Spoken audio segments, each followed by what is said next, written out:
Bonjour à toutes et à tous et bienvenue au Cryptost Technical Briefing de ce mardi 18 mai 2021. Bienvenue, installez-vous confortablement, prenez vos aises, nous allons passer une vingtaine de minutes pour un briefing technique cryptographique. À un moment où la volatilité augmente sur le marché des crypto-monnaies, moins 35% pour le cours du Bitcoin depuis ses records historiques, moins 35% de décalage baissier. Pour le moment, nous restons dans les standards statistiques observés dans les phases de bull run. Mais ne nous voilons pas la face, le marché est revenu dans le bas de ce trading range que vous connaissez bien, que je décris chaque semaine, 40 000, 60 000 $. Il est impératif, pour un certain nombre de raisons techniques que je vais évoquer, de les préserver cette semaine à la clôture hebdomadaire. Au moment donc où j'enregistre cette vidéo, cela fait 24-48 heures que le marché défend ce support sans pour autant avoir démontré qu'il s'agisse d'un point bas. La situation reste tendue. Alors, permettez-moi de commencer par une chronique fondamentale d'introduction, puis ensuite nous passerons au tour d'horizon graphique habituel. Bitcoin, Ether, BNB cette semaine, le DOT que vous avez choisi donc en participant au sondage. Naturellement, mes points de vue techniques sont parfaitement subjectifs. Gardez votre esprit critique comme d'habitude. Alors, le marché action est revenu sur ses plus hauts. Il y a eu des pointes de volatilité sur le marché action pour des thématiques d'inquiétude fondamentale dans lesquelles je ne vais pas entrer là dans les détails, mais l'inflation, le risque de voir les banques centrales se désengager, bref, la remontée des taux d'intérêt, d'ailleurs qui sont finalement en attente, et le marché action a connu quelques soubresauts, mais le revoilà à nouveau sur ses plus hauts. Les actifs risqués, globalement, sont sur leurs plus hauts. Cours du pétrole, les taux d'intérêt à long terme, les matières premières procycliques. Mais voilà, depuis une semaine, il y a une décorrélation avec le marché des crypto-monnaies. Car effectivement, le marché des crypto-monnaies n'est pas remonté sur ses plus hauts. Alors, c'est qu'en fait, une nouvelle thématique est actuellement sous le feu des projecteurs. Cette thématique environnementale, de l'impact environnemental des crypto-monnaies, plus particulièrement du leader qui est ciblé, l'impact environnemental du minage de Bitcoin. C'est un débat sans fin, c'est un débat partisan dans lequel là je ne rentrerai pas. Chacun peut argumenter à sa sauce. Les crypto-haters peuvent construire en bons sophistes des arguments pour démontrer que ça pollue massivement, et la communauté cryptographique pourra toujours rassembler les arguments pour démontrer que non. Alors, tout de même, effectivement, et d'ailleurs vous avez sur ce sujet un très bon article qui a été publié sur Cryptost, ce qui est en cause, c'est pas la consommation d'électricité, ce qui est en cause, c'est l'origine de cette électricité consommée pour l'activité de minage. Et donc effectivement, l'origine de cette électricité est essentiellement renouvelable. Donc ce n'est pas une consommation massive d'énergie fossile, en grande partie donc réalisée en Chine. Très bien, ça c'est une chose. Alors certains comparent la consommation d'électricité du marché cryptographique à la consommation d'électricité de certains pays, mais c'est facile. On peut tout comparer, ça c'est ce que j'appelle faire son sophiste. Mais en réalité, comparons ce qui est comparable. On ne peut pas comparer les choux et les carottes. C'est-à-dire que comparer la consommation d'électricité à un pays n'a pas de sens. Par contre, on peut comparer la consommation d'électricité à celle de certains secteurs dont les activités sont proches, comme par exemple le secteur bancaire. Bon, le secteur bancaire consomme nettement plus d'électricité. Et est-ce que l'on dénigre le secteur bancaire pour son impact environnemental? Donc vous voyez que tout ceci est parfaitement partisan, et d'autre part, à cela s'ajoute la dimension politique. On sait très bien que Elon Musk cherche pour Tesla à obtenir des crédits dits renouvelables. C'est la thématique du moment. Si vous vous intéressez au marché action, c'est la thématique des fonds dits ESG, environnement, social, gouvernance. Voilà actuellement où se dirigent les capitaux. Et donc, c'est la thématique du moment qui a fragilisé les cryptos et qui crée cette décorrélation avec le marché action. Et donc là, effectivement, c'est une source de volatilité dans l'immédiat. Les capitaux, il y a une rotation. On voit que les capitaux reviennent au contraire vers les métaux précieux. Les métaux précieux qui donnent des signaux techniques très haussiers depuis quelques semaines en défaveur des crypto-monnaies, notamment le gold, l'argent métal. Bon, c'est cyclique tout ça, c'est une rotation. Sur le marché des crypto-monnaies, nous restons en saison des halts. La dominance Bitcoin continue de se replier, même si elle approche de ses plus bas. Elle reste en tendance baissière. Notez simplement pour les fondamentaux cette semaine, mercredi soir, les minutes de la Réserve fédérale des États-Unis, avec un impact important sur les taux d'intérêt et le dollar, il y aura donc une contagion sur les cryptos. Et vendredi, les indices PMI de Markit, qui sont des indicateurs macroéconomiques avancés. Voilà donc pour cette semaine. Alors maintenant, qu'en est-il du marché des cryptos? La question que tout le monde se pose, le bull run est-il terminé ou pas? Heureusement que l'engagement des institutionnels en faveur des cryptos ne se résume pas à Elon Musk ou à Monsieur Buterin. Effectivement, il y a quand même, moi j'appelle ça le processus de starification, ce sont quand même des stars, et pour des bonnes raisons, et des leaders d'opinion, et forcément lorsqu'ils communiquent, on voit un impact en termes de volatilité sur les cryptos, ce qui montre que c'est quand même encore un marché jeune, mais en même temps, regardons du côté des marchés actions, il suffit qu'une banque centrale choisisse un mot ou un autre, et ça impacte le marché actions. Bon, en tout cas, c'est source de volatilité dans l'immédiat. Alors pour le cours du Bitcoin, il ne faut pas se voiler la face, il faut tenir 40 000 $. Sinon, vraiment, on va rentrer dans un retracement beaucoup plus profond, peut-être même un désengagement de certains capitaux. Pour le moment, le marché s'y accroche. Voilà, bah écoutez, moi je vous propose de passer maintenant aux illustrations techniques. Ça fait déjà 6 minutes, j'espère que vous êtes toujours présents. Je ne vous ai pas trop ennuyé avec tout ceci. Alors, j'ai plusieurs éléments que je souhaite passer en revue avec vous, en commençant par le cours du Bitcoin. Alors, la quatrième crypto-monnaie analysée cette semaine, c'est donc, vous l'avez choisi, le DOT, hein, qui sera analysé en quatrième partie. Commençons donc par le cours du Bitcoin en mensuel. En mensuel, vous connaissez ce graphique par cœur, en log. Vous connaissez les 60 000 $, je le montre depuis 3 mois. Les 0,618 d'extension du bull run 2015-2017. Il n'y a pas eu de divergence. Les précédents bull runs se terminaient avec en amont des divergences mensuelles. Cependant, attention, regardez le rôle pivot du niveau des 70. Je suis ici avec le RSI. Le rôle pivot, le signal d'entrée en plateau de la cassure des 70. Ce mois de mai, il faut tenir 70 sur le RSI mensuel. Et là, le marché revient dessus.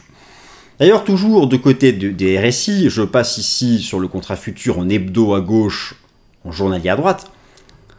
Ceci, je vous le montre depuis plusieurs semaines. La divergence, la cassure des 70, ça n'a pas menti. C'est exactement comme ici à l'été 2019. Le range, ce fameux range. Sauf que maintenant, voilà, nous sommes dans le bas du range. Et le RSI hebdo revient sur 50. Regardez à l'époque, le point de départ du bull run il y a un an. Le rôle de la cassure haussière des 50 qui a fait support. Autrement dit, les 40 000 $ doivent être préservés, sous peine de menacer l'intégrité technique du bull run. Cela correspond en plus aux 50 du RSI hebdo, aux 70 du RSI mensuel. Donc il ne faut pas se mentir, c'est une semaine où eh bien, il faudrait observer au moins la démonstration que les 40 000 sont un bon socle. Voilà donc où nous sommes pour le moment. Alors, toujours à gauche, en hebdo, en échelle logarithmique. Vous avez ici en jaune la fameuse moyenne mobile exponentielle, périodicité 21. Tout le monde en parle, surtout dans les pays anglo-saxons. Elle a été brisée. Pas une source d'inquiétude pour moi, on peut toujours trouver des moyennes mobiles. Elle a été brisée très bien, alors ça montre que effectivement le marché est sous pression et je vais détailler ce niveau. Briser une moyenne mobile ici à la pente haussière ou plate, elle s'est aplatie, ça montre qu'en fait nous sommes orange. Alors mais tout de même, peut-être que certains se sont posé la question de savoir pourquoi tant de monde parlait de l'EMA 21. Eh bien c'est 21, il s'agit du paramétrage des moyennes mobiles en utilisant la série mathématique de Fibonacci. Donc c'est pour ça, c'est pas 19, c'est pas 20, c'est pas 22, c'est pas 23. Voilà à quoi cela correspond pour la petite parenthèse. Alors, je vais la retirer. Bas du range, 40 000 $. Très bien.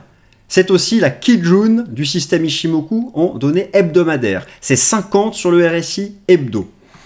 Les 40 000 $, vous les avez ici donc en données journalières. J'ai représenté le bas du range ici en journalier.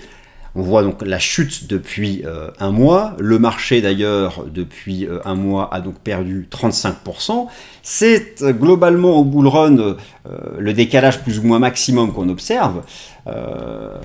Donc ces 40 000 $, il faut les préserver. Alors je vais essayer de supprimer ça si mon clavier, voilà c'est bon, sans fil peut fonctionner. Donc nous sommes dessus. Notez le point bas hier, c'est une touchette, vous avez la lagging span daily sur la SSB, c'est primordial. Les 40 000, c'est aussi une lagging span qui touche la SSB ici en journalier.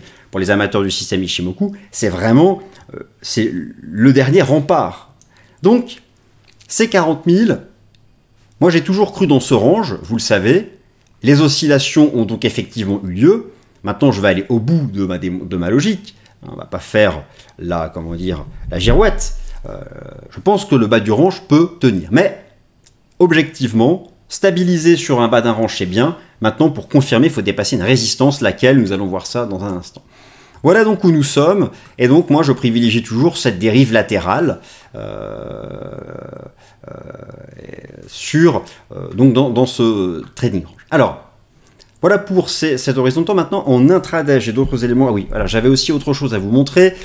Pour renforcer le bas du range, il s'agit aussi d'un retracement important ici. Donc, j'ai mis mes retracements de Fibo. Alors, vous allez me dire, le fameux 38,2, pourquoi n'est-il pas là? C'est parce que ici, j'ai paramétré mes retracements en logarithmique. Je vais passer en échelle linéaire. Et voilà le 38,2. Voilà donc pourquoi de nombreux outils de l'analyse technique mettent en avant ces 40 000 $ comme étant un niveau important et donc un rempart technique.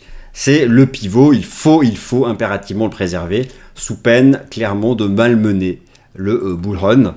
Voilà, donc voilà l'état des lieux, c'est chaud, nous verrons bien cette semaine. Alors justement c'est chaud en H4, maintenant en intraday. Depuis 24 heures, on défend le bas du range. Je l'ai matérialisé ici, voilà, nous sommes dessus. Alors, il y a encore une divergence comme ici à l'époque, mais c'est bien de diverger, mais sans dépassement de résistance, eh bien, il n'y a pas de confirmation que le bas du range va fonctionner pour de bon. Dépasser de résistance, laquelle? Eh bien, je vous dis 47 500, 48 000. Voilà, en gros 48 000 $. Il faut, comme ici à l'époque, vis-à-vis des 52 000, il faut une bougie de cette nature-là, redépasser une résistance, et là, oui, le marché continuera d'osciller dans le range 40-60. Et là donc nous sommes encore en situation de stress entre guillemets, incertitude entre le bas du range et la première résistance à 48 000 $. Que va-t-il se passer? Moi je n'ai pas la réponse. La décorrélation avec le marché action est assez ennuyeuse. Nous sommes là soumis à l'impact de communication. J'étais assez surpris, je pensais que pas que cela pouvait avoir encore un impact aussi fort, mais ça montre que même s'il y a un processus d'institutionnalisation, ça reste quand même un marché très jeune. Bref, trêve de blabla, il faut franchir 48 000 pour continuer d'osciller dans ce range, et le scénario, le risque, c'est de briser cette semaine en hebdo le range weekly, et là, le marché filera en direction de la trendline et des 30 000 $. Bref, voilà donc où nous sommes. Moi, je privilégie que ce range tienne. Alors, du côté des institutionnels, des anticipations, elles sont toujours favorables. Vous avez ici je suis sur CoinOptionTrack, les options Bitcoin. Je regarde l'échéance du 24 septembre prochain. Il y a encore beaucoup plus de call que de put, avec clairement de l'open interest sur des niveaux de price discovery. Il n'y a pas de changement d'anticipation pour le moment à moyen terme chez les instits. Donc, pas de signal de fin de bull run au stade actuel. Et d'autre part, c'est toujours la saison des halts. Donc là aussi, il n'y a pas de rupture technique majeure, mais comprenez bien que cette semaine est cruciale. Il faut tenir les 40 000 et idéalement redépasser 48 000 pour vraiment démontrer que le range continue d'être le facteur technique dominant. Ok, parfait. Alors, la dominance justement du BTC, la dominance toujours en repli, pas de signal de fin de baisse. Un pivot important approche à 39%, on verra. Pour le moment, RAS du côté de la dominance, nous sommes toujours en alt season. Passons maintenant à l'Ether. Alors pour l'Ether, plusieurs choses. Tout d'abord, le ratio ETH-BTC. Vous vous en souvenez, le rounding bottom du ratio ETH-BTC. Très bien, les signaux ont été donnés il y a longtemps maintenant. La surperformance de l'Ether, elle est dans une phase de maturité. Je pense que cette surperformance va continuer jusqu'à ce que le ratio atteigne ces niveaux-là, mais voilà, nous sommes ici, nous avions le retournement de 2 ans, les signaux de surperformance qui ont été donnés en février-mars. Là maintenant, les supports sont loin, mais malgré tout, eh bien, l'Ether continue donc d'être dans une phase de surperformance à horizon de plusieurs semaines. Moi, je pense que cela continuera. Maintenant, dans l'immédiat, le cadre court terme, j'ai ici la Tenkan Sen sur ETH-BTC en journalier. Voilà, c'est un niveau très important. En cas de rupture, il y aura une phase de sous-performance. Notez le RSI et la ligne de MACD. Donc, c'est un support pour ETH-BTC rebondir aujourd'hui ou là, clairement baisser et retracer cette hausse avant ensuite de repartir. Pour le moment, le support tient. Donc l'Ether continue de surperformer le BTC. Je regarde le contrat futur Ethereum ici du CME, le contrat continue. Eh bien, en journalier, le marché revient sur Kijun, mais il s'est passé quand même quelque chose. Les 3600 $ ont été rompus. Qu'est-ce que c'est 3600 $? Eh bien, tout le monde l'a vu, je pense, pour la plupart d'entre vous. Ici, en H4, c'est une épaule, tête-épaule. Alors, une épaule, tête-épaule, figure de renversement baissier, qui a été en intraday ici, validé sur ETH-USD. Je positionne comme ça vite fait. Et épaule, tête-épaule, 3600 $, ligne de coup. Mais attention, j'y associe le système Ichimoku. Le prix, effectivement, a validé ça, mais pas, regardez, la lagging span s'accroche au nuage. Donc, ce n'est pas encore perdu.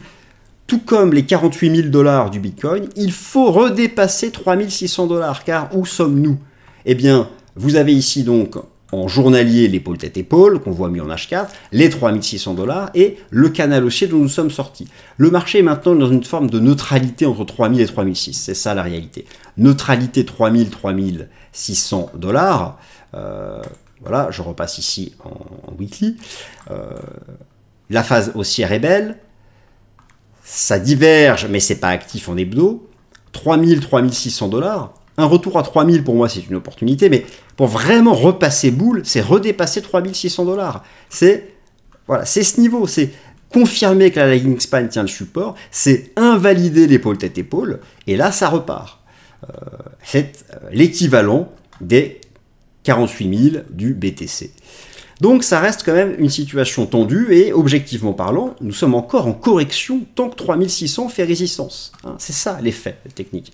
Encore en correction tant que 3600 fait résistance. Au passage, dans les ratios qui me semblent intéressants, même si là ce n'est pas traité aujourd'hui, je note quelque chose qui se met en place sur le ratio LTC-BTC en hebdo.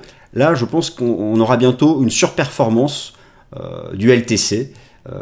Et peut-être enfin l'entrée du LTC dans une phase de price discovery, enfin un succès à dépasser la TH, on verra. Bon, parenthèse refermée, puisque LTC n'est pas traité ici, mais comme j'étais sur le ratio ETH-BTC, je voulais parler d'un autre ratio. Voilà donc pour ETH. Donc sous 3600 $ en correction, on les redépasse, et bien ça repart en tendance haussière. Pour le BNB, ça se complique un peu, il y a eu un piège technique. Alors, d'abord un peu de transparence, même si ici ce n'est pas une émission de trading. La meilleure façon pour moi de progresser en analyse en trading a toujours été d'admettre complètement ses erreurs, de jamais se mettre des œillères. Donc mon scénario sur le Binance Coin, le BNB ici, a été invalidé. Le marché ici en journalier était sorti par le haut d'une structure ici, un petit triangle, et on s'est maintenu au-dessus des 600 $, piège technique, réintégration des 600 $. Les 600 $ ont fait support plusieurs séances, et finalement, la volatilité sur les cryptos a fait réintégrer les 600 $. Et ce niveau, alors, les 600 $ sont cette extension de Fibo, 0,618, c'est une extension importante. Je pensais, moi, que ça y est, c'était dépassé, et en fait, non. Le marché reste en dessous, ça reste une solide résistance.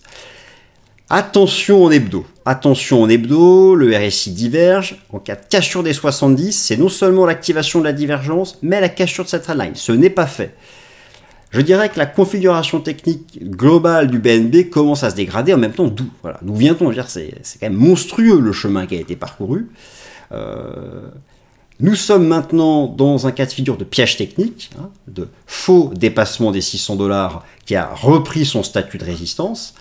Alors, un canal très bien ici peut être identifié, la ligne de MACD approche de 0, nous sommes au contact du nuage en journalier, mais sous la Kijun. En Ichimoku pur en journalier, c'est neutre entre le nuage et la Kijun. Voilà. Moi j'élargirais, maintenant le marché se cherche entre le nuage, le canal, les 480 $ et les 600 $. 480 $, 600 $, clairement une zone de compression à risque. Moi, mon scénario donc a été invalidé par la réintégration des 600 $. Faut-il maintenant croire que le test des 480 est un bon niveau, un bon support? Franchement, je n'ai pas de conviction forte sur ce sujet. Et je commence à me méfier. Il a longtemps surperformé, c'est un des grands gagnants de l'année. Et j'ai le sentiment qu'il pourrait y avoir une rotation en sa défaveur. Donc, en ce qui me concerne, je me méfie de ce support. Mais pour le moment, il tient et les faits, seulement les faits, c'est maintenant neutre entre 480 et 600 $. Voilà la seule chose que je peux dire sur le BNB. Donc, ma vue de marché a été invalidée ici. Alors, le DOT. Le DOT, c'est différent. La construction technique reste haussière.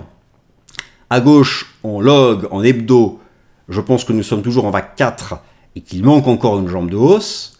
Alors, je passe ici en journalier. Ça a été tendu et en même temps, c'est un cours d'Ichimoku. Pourquoi? En journalier, regardez, le prix avait basculé sous le nuage. En Ichimoku, sous le nuage, c'est tendance baissière. Sauf que l'action des prix doit toujours être validée par la lagging span. Certes, le prix est passé sous le nuage, mais pas la lagging span. Et d'ailleurs, ça a été une touchette ici. Donc, la lagging span a invalidé ce signal-là. Piège technique baissier, en fait, le contraire du BNB. Contre-pied haussier. Et là, donc, le marché, toujours dans ce range. Le support maintenant important, c'est 37,50 $. On voit vraiment ce gros niveau horizontal. Et moi, je reste donc avec une vue de marché haussière, tant qu'on préserve les 37,50 $ pour envisager une vague 5. Briser 37,50 $ serait un signal non pas de chute, mais de continuation de ce trading range, de ce gros trading range entre les 27 $ et les récents plus hauts. Mais dans l'immédiat, il y a un support intéressant ici à 37,50 qui semble tenir, Kijun, plein de nuages. Voilà, c'est why not? Why not pour un rebond ici à court terme? En tout cas, je pense qu'il manque encore une jambe de hausse. Alors que pour le BNB, je commence à techniquement douter. Voilà pour ce tour d'horizon technique. Donc pour résumer vraiment, le marché ne va regarder que du côté des deux leaders. Les 42 000 $, c'est décisif. Il faut maintenant franchir une résistance. Tant qu'on ne franchit pas de résistance, 48 000 sur le BTC, 3 600 sur Ether, il y a un risque de décrochage additionnel nettement plus fort. Voilà donc l'état des lieux technique des cryptos avec donc ce retour sous le feu des projecteurs de l'impact environnemental des cryptos. Et ça, c'est un argument dont se saisissent les anti-cryptos. C'est presque un argument politique. Bref, voilà. Bah, écoutez, j'espère que vous avez passé un bon moment. Ça fait 24 minutes. Je vous remercie de m'avoir écouté. N'hésitez pas à liker si cela vous a plu. Prenez soin de vous, passez une bonne semaine et à mardi prochain. Merci.